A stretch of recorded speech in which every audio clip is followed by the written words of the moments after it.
Human enhancement technologies are being researched into ways in which we can change the very nature of us as humans, and this has important impacts on soldiers and the ways in which we fight wars. As examples of technologies that are being researched at the moment, exoskeletons and prosthetics. These involve adding mechanical means or new limbs to amputees and others to increase their strength and endurance, such as the Tactical Assault Light Operator suit.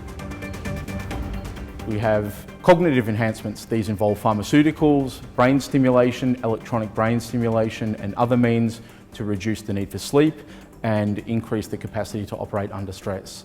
There's also some interest in changing nutrition and eating. Some of the more extreme examples of this are changing someone's stomach so that they can digest cellulose, which means that soldiers can eat grass. In terms of enhancement and ethics, there's been a lot of ethical interest in enhancement for a while. Some of the general concerns that people have around enhancement are changing our very nature as humans. If we enhance ourselves such that we're no longer the same as we are now, are we still human?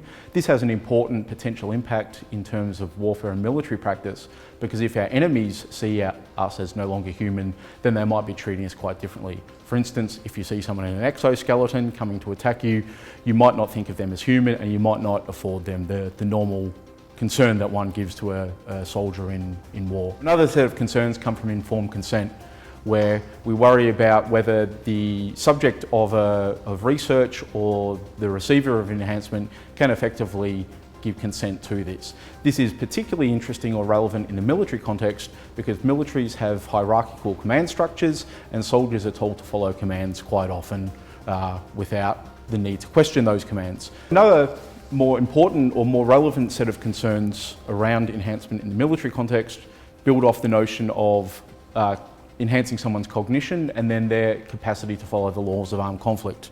Because if you change the way someone thinks, this can also change the way in which they follow, or how they follow the laws of armed conflict, and this is of course quite important.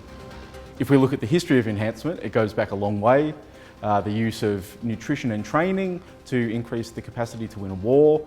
More recently, we can see the use of amphetamines during World War II and after that to give soldiers the capacity to fight, days on end, for pilots to fly long flights. The final thing to say is this is not necessarily a new concern. We've got worries about the way in which soldiers are treated generally, humanitarian concerns about soldiers and civilians. What these new enhancement technologies do is shine a new light on these existing concerns and also force us to think about the ways in which we use new technologies and the research conducted around them.